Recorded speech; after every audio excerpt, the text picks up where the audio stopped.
capítulo 25.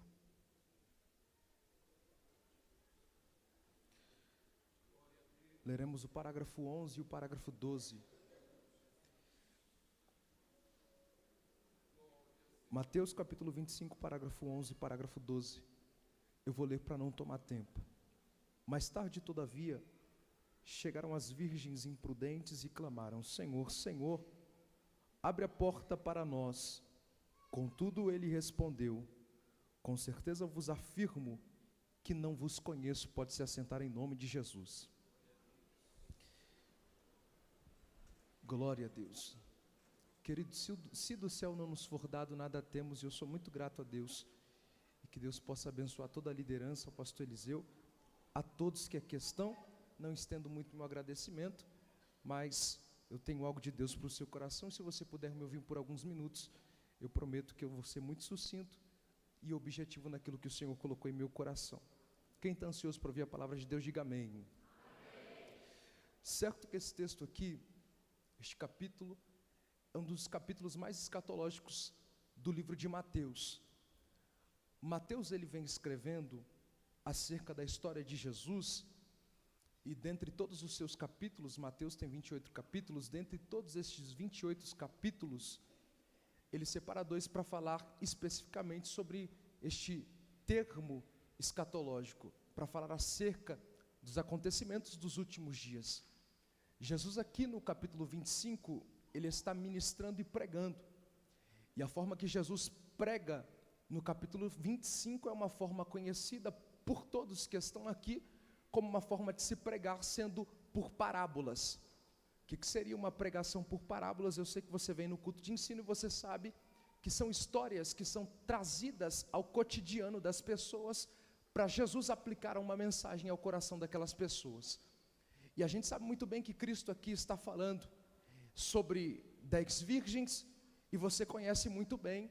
Só que eu digo que quando Cristo inicia seu ministério, ou melhor, quando Cristo vem à terra, eu gosto de dizer o termo que Jesus ele vem para nos acessar a um caminho de vida que foi nos perdido lá dentro do jardim que estava no Éden.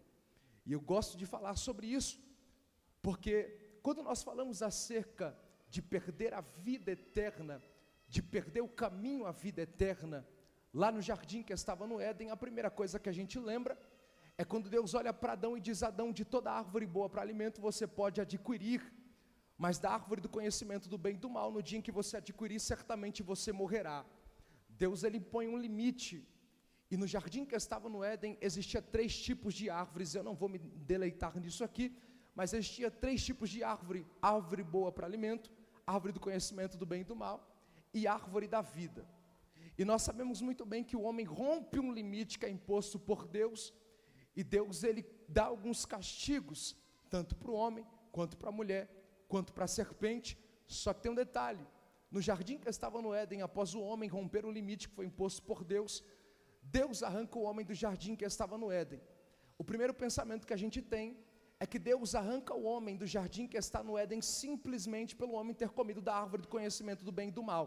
Certo que Deus, na sua pluralidade, do capítulo 3, Moisés escreve dizendo que Deus em uma conversa diz: nós precisamos arrancar o homem que está no jardim do Éden, porque agora eles são como nós, conhecendo o bem e o mal. Nós precisamos arrancar o homem do jardim que está no Éden, para que ele não estenda a mão sobre a árvore da vida e viva eternamente. A preocupação de Deus ao arrancar o homem do jardim que estava no Éden, não era simplesmente pelo fato do homem ter adquirido da árvore do conhecimento do bem e do mal. Uma das preocupações de Deus também era o homem ter acabado de cometer um pecado, acabado de ter rompido um limite que foi imposto por Deus, e estender a mão sobre a árvore da vida e viver eternamente no mesmo pecado que acabou de cometer. A preocupação de Deus é: eu não posso permitir com que o homem viva eternamente no mesmo pecado que ele acabou de cometer. Por isso, nós arrancamos o homem do jardim que estava no Éden. E eu digo que Jesus ele veio para reestabelecer um caminho que foi perdido, e um caminho à vida, porque no jardim foi perdido a árvore da vida, mas Jesus um dia disse: eu sou o caminho, a verdade e a vida. Só que tem um detalhe: Jesus está pregando no capítulo 25, e ele diz que o reino do céu será semelhante a 10 virgens. Cristo, ele começa a fazer uma distinção: as 5 prudentes e as 5 insensatas, as 5 prudentes e as 5 loucas. Na verdade, essa distinção não é a primeira vez que acontece na Bíblia. O sábio proverbista diz que todo prudente vê o perigo e evita ele para não sofrer a consequência do perigo. Só que todo insensato, diz o sábio proverbista, que todo insensato vê o perigo, passa adiante e sofre todas as consequências do perigo. Isso aqui me faz entender uma coisa, que quando Cristo faz essa distinção entre 5 prudentes e 5 insensatas, Cristo está querendo dizer, todas elas sabem o perigo que corre de ficar do lado de fora, só que mesmo assim tem 5 que estão dizendo, eu não quero sofrer consequência, e tem 5 que estão dizendo, por mais que eu sei que eu possa sofrer a consequência de ficar de fora, eu vou continuar vivendo da mesma forma que eu estou vivendo. Cristo faz essa distinção. Aí começa o detalhe do texto e eu começo a correr para você entender um pouco melhor. Após Jesus fazer essa distinção, Jesus diz que 5 delas levaram azeite e reserva consigo, e 5 delas não levaram azeite e reserva consigo. As que levaram são conotadas como as prudentes, e as que não levaram são conotadas como as insensatas. Só que tem um detalhe aqui no texto, porque quando nós falamos de levar azeite em suas lamparinas, a lamparina ou o noivado daquela época, segundo o costume judaico, o noivado não é como o noivado de hoje, que um jovem chega a uma moça, pede em namoro, depois pede em noivado e depois pede em casamento. Na verdade, quando nós falamos de um noivado judaico, segundo o costume de um noivado judaico, o noivo ou o homem ou um jovem que quer adquirir uma mulher como esposa, ele não vai até ela primeiramente, ele vai até o pai da moça e diz a ele se pode casar com ela, se pode ter um relacionamento sério com ela. E um detalhe que me chama a atenção é que para todo noivo adquirir uma noiva como esposa, ele precisa pagar, segundo os costumes judaicos, um dote de terra pela noiva. E isso aqui começa a me chamar a atenção, porque ele precisa pagar um preço. E Jesus aqui, ele não está pregando sobre o início de um noivado, ele está pregando aqui sobre o findar de um noivado, porque ele está dizendo aqui que o noivo estava vindo, e se o noivo está vindo, não é o começo de um noivado, é o findar de um noivado. E aí eu começo a pregar para você um detalhe, que as prudentes estão levando em suas lamparinas, outras vasilhas, azeite reserva. Lamparina naquela época era um prato oblaco, que se colocava combustível do lado de dentro, só que a gente sabia que tinha combustível do lado de dentro, quando a gente conseguia enxergar o fogo do pavio de linho do lado de fora. Quando a gente sabia que tinha combustível dentro, é quando a gente conseguia enxergar o fogo estereótipo da lamparina. A lamparina de antigamente não é uma lamparina como a tecnologia de hoje, uma lamparina nova. A lamparina de antigamente não se conseguia ver o combustível, só conseguia se ver o fogo do lado de fora. Pedro, como que eu vou saber se o fogo está se apagando? Ou melhor, como que eu vou saber se o combustível está se acabando? Todas as vezes que alguém olhava para a lamparina e não conseguia ver o fogo estereótipo pegando, ou o fogo muito fraco, dizia, o combustível interior está se acabando, porque eu não consigo mais ver, eu não consigo mais enxergar o fogo estereótipo. Posso pregar isso aqui para ver se alguém já vai dar glória? Sabe o que Deus está dizendo para a vida de alguém? Isso é a prova de quem carrega combustível, porque combustível não é visível, combustível ninguém vê. Eu vou falar isso aqui, ninguém vai ver você orando, ninguém vai ver você buscando. E eu posso falar uma coisa, tem gente que nem sabe que você ora, tem gente que nem sabe que você jejua, tem gente que nem sabe que você busca combustível, mas Deus está dizendo, ninguém sabe do combustível, mas vê o fogo estereótipo pegando. Alguém levantou a mão aqui, alguém levantou a mão aqui. Eu posso falar isso aqui, o céu está dizendo, eu estou pregando pra gente que ninguém sabe que você ora, jovem. Eu estou pregando pra gente que ninguém dá nada. Eu estou pregando pra gente que alguém disse, não tem nada, não prega nada, não fala nada, mas assim diz o Senhor, eu sou o dono do combustível. Eu me Eu sou o dono do combustível. Se não for incomodar, você pode pegar na mão de alguém que está do seu lado. Você pode pegar na mão. É que eu aprendi pregando em março, lá em São Gonçalo, Niterói, na favela do Rio de Janeiro, que quando a gente pega na mão de quem está ligado, o fogo pega. Pega na mão desse vaso e ajuda ele a pegar. Diga para ele essa noite. Diga para ele essa noite, o dono do combustível está dizendo: o fogo que se acendeu ontem de madrugada, hoje de manhã, vai continuar pegando. Essa noite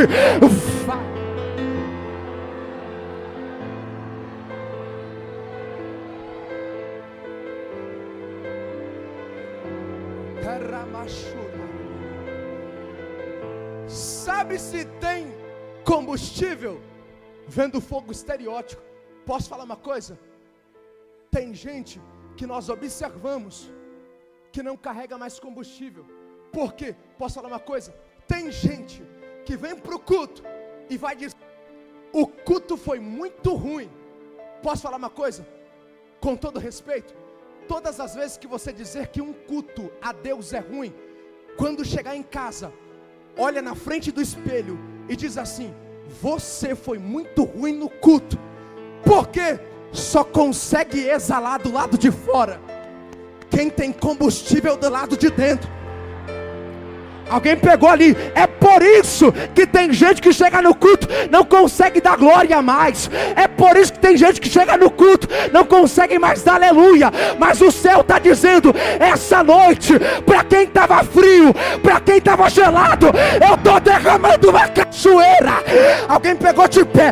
Eu estou derramando uma cachoeira. Eu vou deixar você dar glória para ele.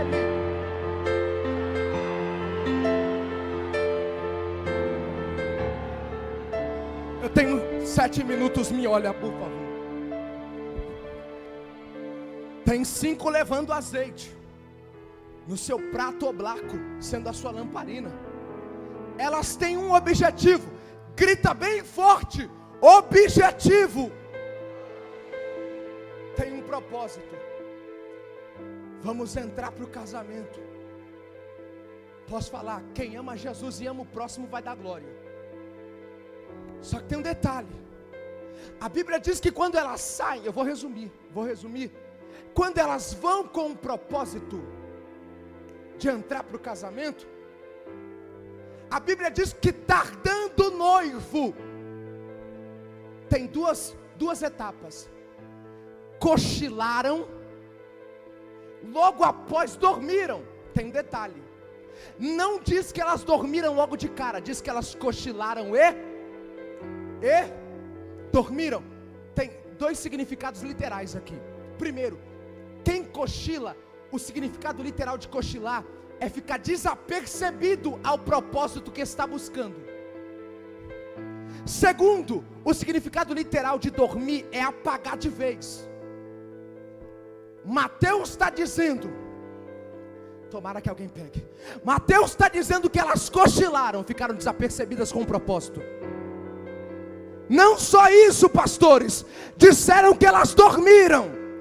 Aí eu ouvi um dia no ciclo de oração que um abismo vai puxando o outro. Tem gente que está aqui desapercebido com propósito. Posso falar uma coisa? Tem gente que não espera mais a volta do noivo. Tem gente que está desapercebida no propósito. Mas para todo aquele que cochila e dorme, tem uma voz que vem gritando: aí vem, aí vem, aí vem, aí vem. Eu não sei quem vai pegar, mas o Senhor está dizendo: eu posso ser só uma voz, mas se eu prego na rua, eu prego aqui. Assim diz o Senhor.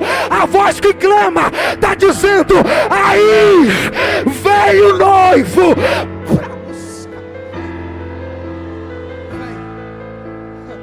Me encara, por favor. Eu preciso concluir isso aqui para você entender. Aí vem uma voz gritando: aí vem.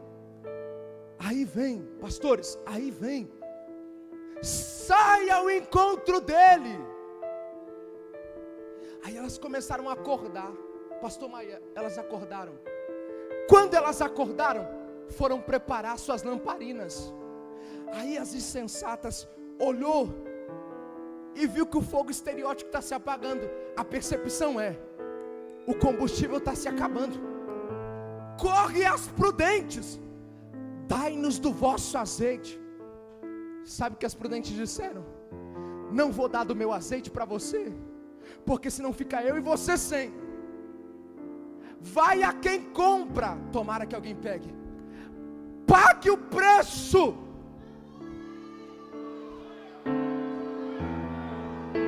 Pague o preço e compre azeite com quem vende. Posso falar isso aqui para quem vai levantar a mão? Eu estou debaixo de glória aqui para dizer para alguém: é por isso que tem gente que quer viver o que você vive. Tem gente que olha você e diz: é tão simples, ela é tão simples, ele prega tão simples, ele fala tão simples. Mas Deus está dizendo: toda vez que você pega o microfone, o céu desce. É Deus dizendo: é porque você pagou o preço. Alguém levantou a mão, eu posso falar isso aqui? O céu está dizendo para quem... Alguém pegou de pé. Para quem paga preço, eu tenho vitória. Para quem paga preço, eu tenho azeite.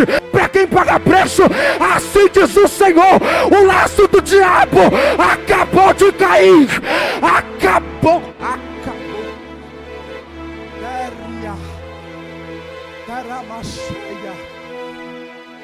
Está preparando.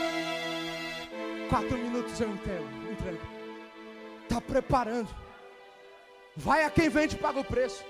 Só que tem um problema. Já é meia-noite. Já é meia-noite. E agora? Elas correm e compram o azeite. Só que quando elas saem para comprar o azeite, irmão, se você não entendeu nada, grava daqui em diante agora. Por quê? Eu disse para você que esse texto é escatológico. Quando elas saem para comprar o azeite, sendo meia-noite, a voz já estava gritando. E se a voz já estava gritando, era muito tarde. Aí, não é igual hoje, o findar de um noivado emendando um casamento, que os convidados chegam primeiro. O noivo entra e as madrinhas vão. As prudentes entraram. Só que quando eles entram, a porta é fechada. E aí, irmão, isso aqui é para quem tem glória. Quando as insensatas voltam, elas encontram uma porta fechada.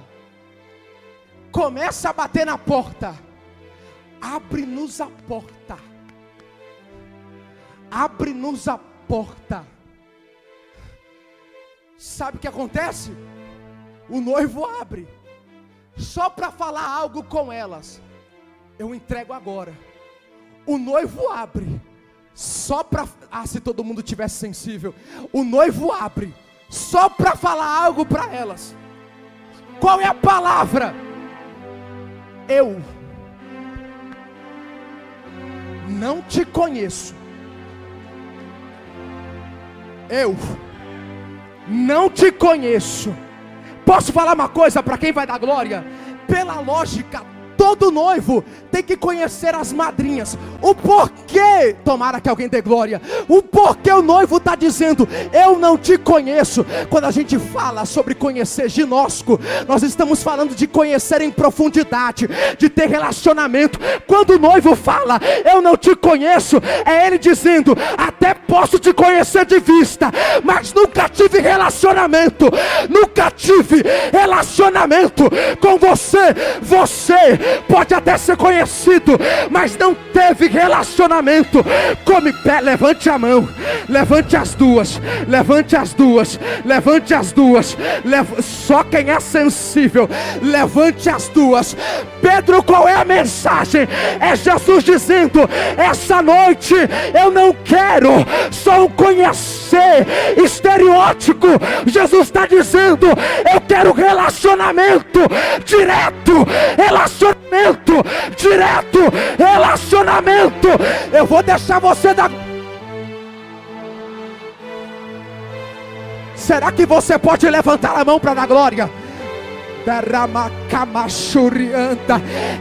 Eu sei que a minha autonomia, por ser um jovem de 20 anos, é muito pequena, mas o Senhor está dizendo, assim diz o Senhor, para quem se relaciona, quando a trombeta tocar, a igreja vai subir, vai subir, vai subir, vai subir, vai subir.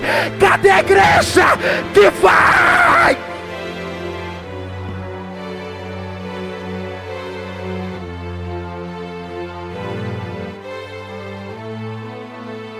Pega na mão de um crente ligado, eu terminei. Pega na mão de um crente ligado. Pega na mão de um crente ligado. Só quem vai subir para o céu começa a dar glória, porque assim diz o Senhor: eu estou derramando o meu espírito sobre vós. Eu estou derramando sobre os pastores a minha graça. Eu estou derramando sobre os jovens uma porção dobrada de graça aqui. Deus abençoe.